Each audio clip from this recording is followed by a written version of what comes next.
ओम प्रकाश गेहार की अगुवाई में हजारों लोगों ने किया स्वागत।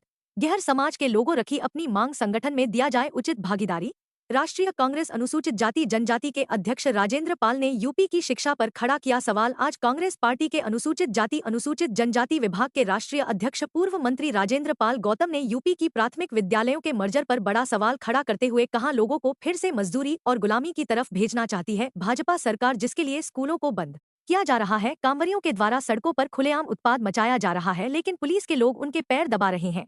सेना के लोगों पर खुलेआम अटैक कर रहे हैं और पुलिस तमाशाबिन है। शिक्षा से लोगों को हटाकर के अंधविश्वास की तरफ सरकार भेज रही है। आने वाले समय में उत्तर प्रदेश और भारत के दलित, पिछड़े, आदिवासी सब एक होकर के कांग्रेस की सरकार बनाएंगे। इस सोनेलाल रामशंकर, श्यामलाल, विनोद कुमार मिलिंद, एनडी रब्बानी, हंसराज आदि प्रमुख लोग मौजूद रहे। राजेश जी, आप लंबे समय से आम आदमी पार्टी के साथ जुड़े रहे हैं और पिछले साल में आपको ऑल इंडिया कांग्रेस कमेटी ने एक बड़ा पद दिया है, तो जो दलितों की लड़ाई आप लंबे समय से लड़ते चले आ रहे हैं, उसको किस तरीके से आगे कायम रखेंगे? अब वो लड़ाई और ज्यादा मजबूती से लड़ी जाएगी, क्योंकि एक बड़ा प्लेटफॉर्म है। कांग्रेस भारत की सबसे पुरानी पार्टी है। कांग्रेस पार्टी वो पार्टी है जिसने आज़ादी के आंदोलन का नेतृत्व किया है।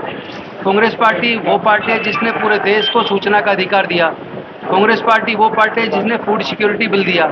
कांग्रेस पार्टी वो पार्टी है जिसने राइट टू एजुकेशन दिया। कांग्रेस पार्टी वो पार्टी है जिसने मनरेगा दिया। और कांग्रेस पार्टी वो पार्टी है जिसने 20 सूत्री कार्यक्रम के तहत वंचित वर्ग के लोगों को रहने के प्लॉट और एग्रीकल्चर प्लॉट के पट्टे दिए। कांग्रेस पार्टी वो पार्टी है जिसने 19 जुलाई 1969 को 14 बड़े राष्ट्रीय बैंकों का राष्ट्रीयकरण किया, जो प्राइवेट हुआ करते थे। उससे पहले गांव के अंदर कभी बैंक नहीं थे। गरीब मजदूर, देहात के किसान, उनको कभी लोन नहीं मिलता था। केवल पूंजीपति लोग ही उसके पैसे का लाभ उठाते थे।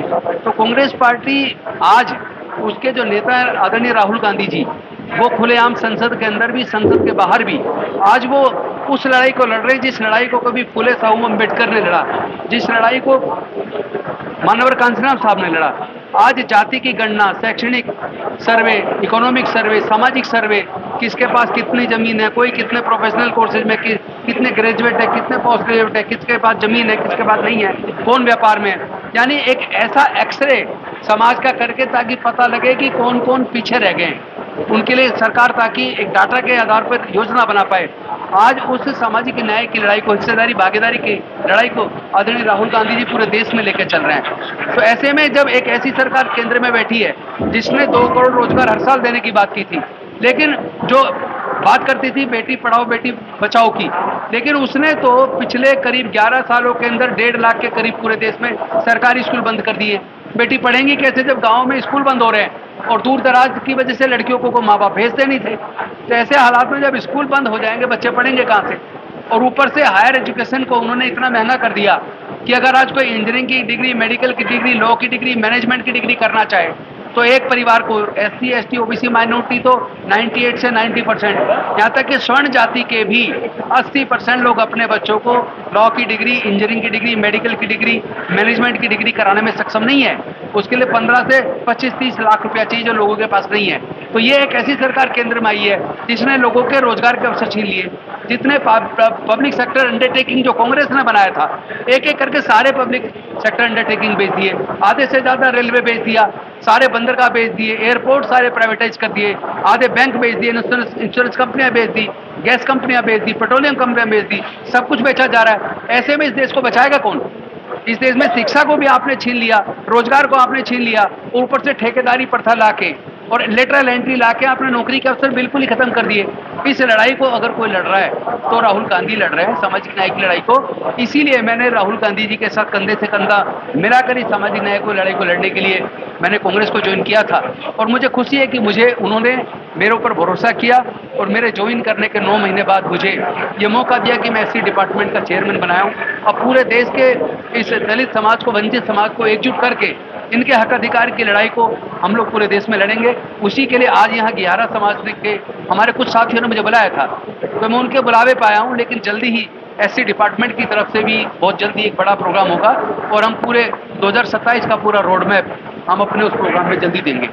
मंत्री जी, देश की राजधानी लखनऊ में यहाँ पर जाति विशेष की लड़ाइयाँ बहुत है। तमाम राजनीतिक दल दावा सोचते हैं कि शेड्यूल कास्ट के लोग उनकी पार्टी में, चाहे एनडीए हो या फिर इंडिया गठबंधन, इस पर आप क्या कहेंगे कि जो मैं अपने समाज को ये कहता हूँ कि वोट, आप किसी का भी वोट बैंक मत बनो। किसी राजनीतिक पार्टी का वोट बैंक बनने से पहले ये देखो कि अब तक जिन जिन सरकारों की सत्ता रही है उन्होंने आपको क्या दिया, और कौन सी सरकारें रही हैं जिन्होंने आपका सब कुछ छीन लिया। कौन है जो आपके लिए लड़ सकता है, कौन है जो राष्ट्रीय स्तर पे संसद के अंदर भी, संसद के बाहर रोड पे भी जो आपके लिए लड़ने का मादा रखता है, जो आपके बच्चों के भविष्य को अच्छा बनाने का संकल्प लेके काम कर रहा, आप उसके साथ खड़े हुई है। अब समाज को बंटने से काम नहीं चलेगा, समाज को एकजुट होकर इस लड़ाई को लड़ना पड़ेगा। तो फिर कांग्रेस इस बार शेड्यूल कास्ट के वोट बैंक को उत्तर प्रदेश में इकट्ठा करके अपनी तरफ, केवल उत्तर प्रदेश नहीं, पूरे देश के अंदर, पूरे देश के अंदर शेड्यूल्ड कास्ट जाति के लोग ये महसूस कर रहे हैं कि उनका जितना भला कांग्रेस जब तक मजबूती तब तक हो गया, क्योंकि उस वक्त तो केवल वजीफे के पैसे से बच्चे पूरे साल की फीस देके इंजीनियर बन जाते थे, 2 जोड़ी कपड़े भी बनवा लेते थे उसी वजीफे के पैसे से। आज वजीफा खत्म हो गया है। स्पेशल कंपोनेंट प्लान फंड का जो पैसे का जो प्रोविजन किया था सरकार ने, ट्राइबल सब प्लान का जो ट्राइबल के लिए फंड का इंतजाम किया था, वो सारा इस भारतीय जनता पार्टी की सरकार ने ट्राइबल सब प्लान, स्पेशल कंपोनेंट प्लान बिल्कुल लगभग खत्म कर दिया है। एजुकेशन का बजट गिरा के 3% से भी नीचे ले आए, हेल्थ का बजट 2% से नीचे ले आए। तो शिक्षा से वंचित कौन हो रहा है? सबसे ज्यादा उसकी मार इस देश के आदिवासियों, दलितों, अति पिछड़ों, वंचित वर्ग के लोगों के है। योगी जी तो तमाम राजनीतिक मंचों से बोलते हैं कि जो शेड्यूल कास्ट का वोट बैंक है वो अलग अलग पार्टियां इस्तेमाल करती हैं, हम सबका साथ है, सबका विकास करते हैं। नहीं, वो केवल जो कावड़ लेने जाएगा उस पर पुष्प वर्षा करेंगे, लेकिन जिसके मुंह पे पेशाब किया जाएगा, जिसकी बहन बेटी की इज्जत लूटी जाएगी, जिसके युवाओं का कत्ल कर दिया जाएगा, जिसको घोड़ी के बारात निकालने पर मारा जाता है, उस पे कभी उन पीड़ित परिवारों के साथ ये मुख्यमंत्री योगी जी कभी साथ खड़े नहीं होते हैं, बल्कि जो उत्पीड़न करने वाले उनके तार कहीं ना कहीं योगी जी या उनकी पार्टी के लोगों से मिलते हैं। आज हम लोगों ने एक समाज को, जो एक समाज ऐसा है विमुक्त जाति और गेहारा समाज, हम लोग अनुसूचित जनजाति में होते हुए भारत सरकार या उत्तर प्रदेश सरकार हमको जनजाति में का प्रमाण पत्र नहीं देती, नंबर 1। नंबर 2, हम राजेंद्र पाल गौतम को अपने बीच पा करके गेहारा समाज, विमुक्त जाति, डीएनटी के लोग और SC ST के लोग आज बहुत उल्लास में हैं कि राहुल गांधी ने एक ऐसे व्यक्ति को, जमीनी व्यक्ति को हम लोगों के बीच में भेजा है जो सबकी बात सुनेंगे और उनको जमीन की हकीकत भी पता है। सभी जातियों के जो गरीब मजलूम, जो उत्पीड़ित लोग हैं, उन लोगों के नेतृत्व करने के लिए उनको भेजा है। हम राहुल गांधी जी को और प्रियंका गांधी जी को, मल्लिकार्जुन खड़गे जी को, सोनिया गांधी जी को बधाई देते हैं। हमारा नाम ओम प्रकाश गेहार, भारतीय आदिवासी गेहार महासभा के राष्ट्रीय अध्यक्ष भी हैं। ये हमारा सामाजिक संगठन है जिसके हम अध्यक्ष हैं, और मैं खागा विधानसभा से चुनाव भी लड़ चुका हूँ और जिला पंचायत भी मैं 3 बार रहा हूँ स्वयं। इस समय 2 बार से मिसेज हैं। 2005 से 2010 मेरी मिसेज ब्लॉक प्रमुख भी रही हैं खजुआ में, जनपद फतेहपुर में। कार्यक्रम का आयोजन किया गया जिसमें आप लोग भी के रूप में, ऐसा पहले तो अपना परिचय दीजिए और क्या कुछ खास संदेश देना चाहेंगे। मेरा नाम अवसान सिंह है, मैं कानपुर से बिलोंग करता हूं और मेरा एक सामाजिक संगठन भी है, बहुजन एकता सामाजिक संगठन, जिसका मैं राष्ट्रीय उपाध्यक्ष हूं। और राजेंद्र पाल जी से, माननीय राजेंद्र पाल जी से मेरे व्यक्तिगत कुछ ऐसे संबंध भी हैं कि उनकी सूचना अगर मिलती है तो मैं उस जगह पहुंचने का काम करता हूँ। तो स्वराज मंच के माध्यम से अपने संगठन के बारे में कुछ खास संदेश देना चाहेंगे, लोगों से क्या अपील करना चाहेंगे? लोगों से यही अपील करना चाहेंगे कि आज जो लोकतंत्र की हत्या हो रही वो आप लोग भी देख रहे हैं। अगर मीडिया सच कहीं से, आप लोग भी अगर सच दिखाने का प्रयास करेंगे तो आप लोग भी मुकदमे झेलने के भागीदार बनेंगे। इसलिए आज के दौर में मैंने ऐसा कभी नहीं देखा है। मेरी उम्र आज 40 साल हो गई है और मैं कई प्रदेशों में गया हूँ, कई जगह मैंने सभाएं की, सब कुछ किया। अभी मैं बिहार के आंदोलन में भी गया था। लेकिन अगर लोकतंत्र वहां से खत्म हो जाता है जहां आपके सच को मीडिया भी दिखाने का काम ना करे। जमीनी स्तर पे आपके संगठन क्या रूपरेखा है, लोगों से क्या अपील करना चाहिए? जमीनी स्तर पे हम लोग, क्योंकि 27 का चुनाव बेहद नजदीक, 27 का चुनाव नजदीक है, मेरी लोगों से यही अपील है कुल मिला के 85% अगर अपना हक अधिकार वापस पाना चाहता है, जो बाबा साहब ने हमको संविधान दिया, आज हम कुर्सी पे बैठ रहे हैं, आज हम लखालख ये कुर्ता पहन के घूम रहे हैं, तो ये हमें अपने आप पे गर्व नहीं होना चाहिए। ये हमें गर्व है, ये हमें गर्व दिया हमारे बाबा साहब ने। उनके एहसानों को हमें नहीं भूलना चाहिए।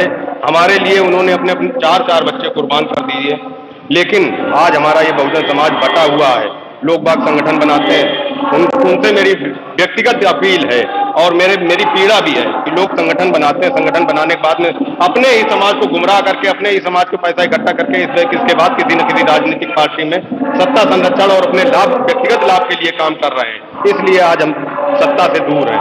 इसलिए सभी से मैं अपील करना चाहता हूं कि संगठन बनाएं, अच्छी बात है, समाज को जागरूक करें, अच्छी बात है, लेकिन आज हमारे आगे जो विकल्प है, वो हमारे आगे विकल्प है सिर्फ और सिर्फ राहुल गांधी।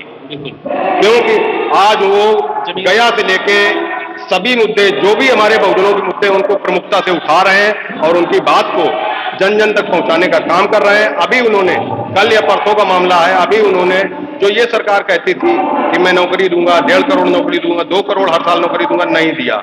लेकिन आज उन्होंने अपने माध्यम से सरकार में न विपक्ष में रहते हुए भी उन्होंने लोगों को नौकरी दी। लोगों में बहुत उत्साह है उनके।